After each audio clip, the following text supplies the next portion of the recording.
नमस्कार दोस्तों, मैं डॉक्टर पीडी महंत आपके सामने फिर से। सबसे पहले तो मैं भारत के आइकॉन उद्योगपति हमारे भारत रत्न टाटा जी को मैं अपनी ओर से विनम्र श्रद्धांजलि देता हूं, क्योंकि हमारी जनरेशन ने जो देखा है उसमें रतन टाटा जी ही एकमात्र ऐसे उद्योगपति थे जिन्हें सही मायने में उद्योगपति कहा जा सकता है, जिन्होंने अपनी सोशल रिस्पॉन्सिबिलिटीज़ को न सिर्फ किया बल्कि वो दिखता है। उन्होंने भारत को बहुत सारी चीज़ जो हैं पहली बार दी, वो सबको पता है। और बाकी जो उद्योगपति जिन्हें कहा जाता है, मैं उन्हें उद्योगपति नहीं मानता। हो सकता है आप मेरी बातों से सहमत ना हो, लेकिन मैं ऐसा मानता हूँ कि रतन जी टाटा ही एकमात्र ऐसे उद्योगपति थे जो सही मायने में उद्योगपति थे और जिनका मानवीय आधार, मानवीय पक्ष ज़्यादा, या कहें बहुत ज़्यादा बड़ा था। तो मैं उन्हें पुनः श्रद्धांजलि देता हूँ, नमन करता हूँ, सत्संग नमन करता हूँ। अब मैं मुद्दे पे आता हूँ। मुद्दा है हरियाणा और जम्मू कश्मीर के चुनाव के जो रिजल्ट आए हैं। इन दोनों जगह के चुनाव में से खासकर हरियाणा के चुनाव, जिसका जो रिजल्ट आया वो बिल्कुल ही अप्रत्याशित रहा, क्योंकि जो भाजपा या भाजपा के भी जो शीर्षस्थ नेता रहे हैं, अंदर खाने में या खुलेआम भी लोगों ने मान लिया था कि भाजपा वापस नहीं आएगी, और इस फैसले की तो कतई उम्मीद किसी को नहीं थी। हर एग्जिट पोल में या बाकी जो सर्वेज हुए, सब में लोगों ने माना था कि कांग्रेस बहुमत के साथ आएगी, लेकिन ऐसा हुआ नहीं। वोटों के प्रतिशत की बात करें तो वोटों के प्रतिशत में सिर्फ 1% से भी कम का फर्क रहा भाजपा और कांग्रेस में, लेकिन सीटों में काफ़ी अंतर रहा और भाजपा पुनः वहाँ तीसरी बार सरकार बनाने जा रही है।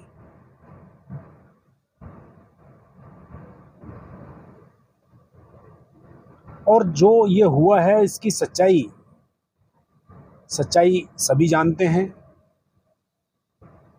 कि कहाँ पर गड़बड़ हुई, क्या हुआ। कांग्रेस लगातार उसके बाद आरोप लगा रही है, और कांग्रेस ही है जो चुनाव के पहले और ये फैसला आने से पहले, अगर कहें तो गलत ना होगा कि कांग्रेस हवा में उड़ रही थी, अति आत्मविश्वास में थी, वो ईवीएम भूल चुकी थी, वो चुनाव आयोग के बारे में भूल चुकी थी, क्योंकि जहाँ जहाँ पर कांग्रेस के नेताओं के जो रैली हुई वहाँ पर लोगों की अथाह भीड़, समर्थन दिख रहा था, सब तरफ हरा हरा दिख रहा था। तो कांग्रेस ने जो मुख्य मुद्दा था उसे छोड़कर, जो वो हर बार करती है, यानी कांग्रेस कितने बार धोखे खाकर वही चीज़ दोहराती रहेगी कि हमारे साथ धोखा हो गया, लोगों ने चीटिंग करी। फिर प्रेस कॉन्फ्रेंस होगा जिसमें बड़ी बड़ी बातें करने वाले वक्ता प्रवक्ता आएंगे, शानदार शब्दों में कहानियां बताएंगे, और ये सब उनकी आदत में शुमार हो चुका है। थोड़ा सा पीछे जाएं तो इसके पहले जो राजस्थान, छत्तीसगढ़ और मध्य प्रदेश के चुनाव हुए थे उसको देखें। उस समय भी यही था कि खास करके छत्तीसगढ़ की बात करें तो छत्तीसगढ़ में किसी भी सर्वे ने भाजपा को वहाँ दौड़ से बाहर ही रखा था, यानी वहाँ पर बघेल साहब की सरकार वापस आ रही थी, उसे एक तरफा माना जा रहा था। हुआ क्या? बघेल साहब बाहर हुए, कांग्रेस बाहर हो गई, भाजपा ने वहाँ सरकार बनाई। मध्य प्रदेश में भी था कि टक्कर है, लेकिन कांग्रेस का एज के प्रति एज ज़्यादा अच्छा है और कांग्रेस सरकार बना लेगी। हुआ क्या? भाजपा ने पुनः अपनी सरकार बनाई, और राजस्थान में कांटे की टक्कर होने की, भाजपा की अंदरूनी कलह के बावजूद भाजपा ने वहाँ भी सरकार बना ली। यानी जो सर्वे और बाकी चीज़ें थी जिसमें आपको जीतता हुआ दिखाया जा रहा था, सब कुछ हरा हरा दिखाया जा रहा था, उन बातों पर आकर आपने जो की पॉइंट था, ईवीएम को संचालित करने वाले इलेक्शन कमीशन ऑफ इंडिया, उसको आप भूल गए और हर बार भूलते हैं। तो क्या आपकी कोई रणनीति नहीं है, कोई लड़ने का कोई सुरूर नहीं है? जो लड़ाई आप चालू करते हैं क्या उसे अपनी परिणति तक ले जाने के लिए आप बाध्य नहीं हैं? क्या ये सिर्फ या चुनाव सिर्फ आप एक औपचारिकता बस लड़ते हैं या एक फॉर्मेलिटी बना रखी है आपने? जब आप जानते हैं और सब जानते हैं कि ईवीएम से गड़बड़ी हो सकती है, ईवीएम से जीत हासिल की जा सकती है, तो इसको भी, इस लड़ाई को अंतिम परिणति तक क्यों नहीं ले जाते? जो ईवीएम के खिलाफ लड़ रहे हैं उनके समर्थन में क्यों नहीं खड़े होते? काफ़ी लोग हैं, महमूद प्राचा जी हैं, सुप्रीम कोर्ट के वकील हैं, भानु प्रताप सिंह हैं, ऐसे काफ़ी जो एक्टिविस्ट लोग हैं जिन्होंने ईवीएम का भंडाफोड़ किया, लेकिन कांग्रेस साथ में खड़ी हुई दिखती नहीं। उसे हर बार लगता है कि माहौल ऐसा है कि हम फिर से जीत जाएंगे। उसके ऊपर फिर ये भी जानना जरूरी है कि कांग्रेस ही वो थी जो ईवीएम लेकर आई थी, तो कांग्रेस को ईवीएम के बारे में तो सारी जानकारी होनी ही चाहिए कि कैसे, कब, कहाँ, कौन सा खेल हो सकता है। उसके बावजूद भी आंख रहते हुए अंधे बने हुए रहें, कान रहते बहरे बने हुए रहें, तो फिर कांड़ा तो जीतेगा ही। कायदा कहता है कि इंडिया जो गठबंधन है इसे ईवीएम का बायकॉट करना चाहिए था और करना चाहिए। इलेक्शन कमीशन ऑफ इंडिया का बायकॉट करना चाहिए। जनता देख रही है, जनता भी समझ रही है सारी चीज़ों को, लेकिन जनता क्या करे? जनता वोट देने जाती है, उसके वोट कहाँ जा रहे हैं किसी को पता नहीं चल पाता। लेकिन राजनीतिक तौर पे भी तो एक सशक्त विपक्ष भी तो दिखे जिसके समर्थन में जनता खुलकर सामने आ पाए। मेरे कुछ मित्र हैं जो भाजपा के समर्थक हैं, लेकिन उनकी सहानुभूति कहीं कहीं कांग्रेस के प्रति इसलिए है क्योंकि एक तरफा माहौल होने पे लोकतंत्र पे, प्रजातंत्र पे और जनता के अधिकारों पर कुठाराघात हो सकता है। वो समझते हैं इस चीज को, उनका भी यही कहना है। लेकिन कि कांग्रेस जो है, कांग्रेस की ऐसी पहचान बन चुकी है जनता के मन में कि इनको जिताओ, कैंडिडेट को जिताओ, इनकी सरकार बनाओ, तब भी ये खुद बदल जाते हैं। कैंडिडेट बदल जाता, पाला बदल लेता है, पूरी सरकार गिरा दी जाती है और फिर भाजपा की सरकार बन जाती है। तो उससे अच्छा यही है कि भाजपा को चुन लिया जाए ताकि उनके गुड बुक में तो बने रहें। तो ये पहचान क्यों बन गई है? 60 साल राज करने वाली कांग्रेस क्या इतनी छोटी चीज को समझ नहीं पा रही? अगर नहीं समझ पा रही है तो बहुत अफसोस की बात है। और जो सबसे बड़ी कमजोरी कांग्रेस की है वो ये है कि कड़े फैसले न ले पाना। कड़े फैसले कांग्रेस क्यों नहीं ले पाती है? भाजपा की एक ही पहचान है, फैसले लेना। फैसले सही हैं गलत हैं वो बाद में देखेंगे, लेकिन तत्काल फैसले लेना, मुख्यमंत्री तत्काल बदल देना, पूरा मंत्रिमंडल तत्काल बदल देना। अब आप देखिए, गुजरात में उन्होंने यही किया था, पूरा मंत्रिमंडल बदल दिया था। अभी हरियाणा में उन्होंने मुख्यमंत्री बदल दिया। मतलब वो फैसले लेते हैं और कांग्रेस जान रहे हैं कि ये सबोटाइज कर रहे हैं, उनके जो बड़े कुर्सियों पे बैठे हुए लोग हैं जो गद्दारी कर रहे हैं, लेकिन कांग्रेस कोई एक्शन क्यों नहीं ले सकती? कांग्रेस को किसने रोका है? मैं मध्य प्रदेश की बात करूं, छत्तीसगढ़ की बात करूं, राजस्थान की बात करूं, अब हरियाणा और जम्मू कश्मीर की बात करें, 5 साल है यहाँ। आप फैसले लीजिए इन 5 राज्यों के लिए। अभी कोई चुनाव नहीं आ रहा है। जो आपको लगते हैं जिन्होंने गद्दारी की, जो सही लोग नहीं है, उनको भगाइए बाहर, हटाइए बाहर, नए लोगों को आने दीजिए, नए लोगों को मौके दीजिए। जरूरी नहीं कि नए लोग बहुत ईमानदार और बहुत ही निष्ठावान लोग ही आएंगे, क्योंकि ये कालखंड ही ऐसा है कि लोग जरा जरा से फायदे के लिए बदल जाते हैं। लेकिन फैसले तो लेने पड़ेंगे।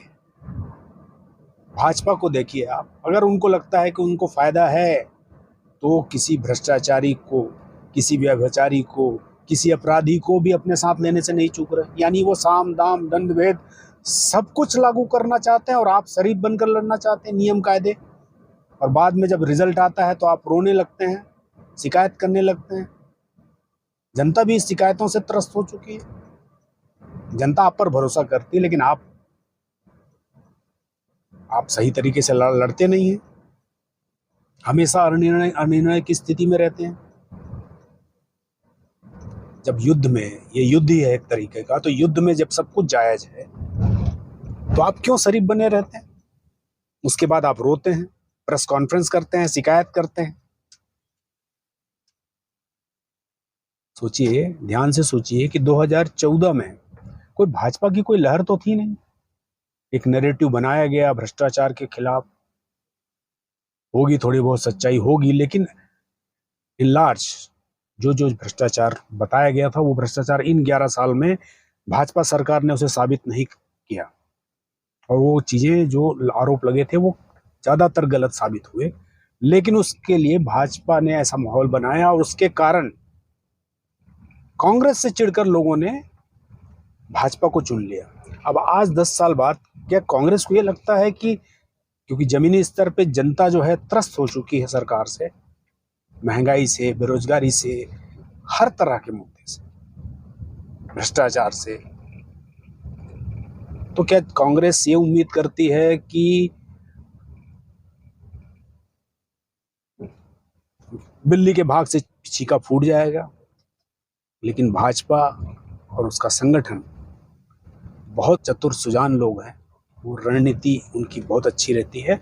तो ये बिल्ली के भाग से तो चीका फूटने से रहा, कांग्रेस को ही अपनी तरफ से कोई मेहनत करनी पड़ेगी, वरना मुगालता लेके बैठे। अभी आने वाला चुनाव जो है, महाराष्ट्र है, झारखंड है, फिर बिहार है, फिर दिल्ली है, आने वाले 3-4 महीने में ये 4 स्टेट में है, और वहाँ भी यही होगा कि आपको लग रहा है कि बहुत अच्छा माहौल है, रिजल्ट आएगा और यही हाल होने वाले हैं।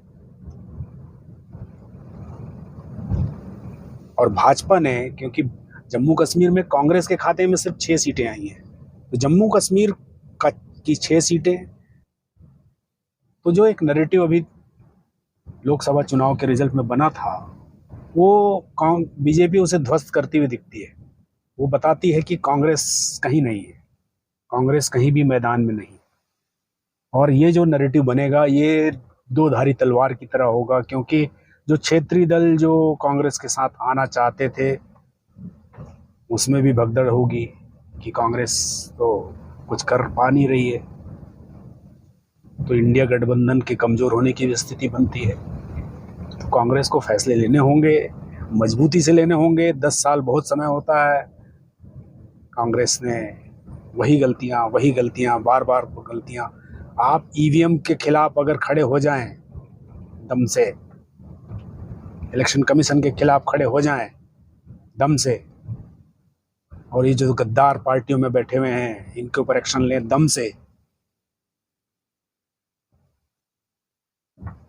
तो फैसला आपके पक्ष में आने से मेरे हिसाब से तो कोई रोक नहीं सकता है, क्योंकि आपको ऑफेंसिव होकर लड़ना है। Offence is the best defence, you have to be offensive. आप कब तक बचाव करने की कोशिश करें?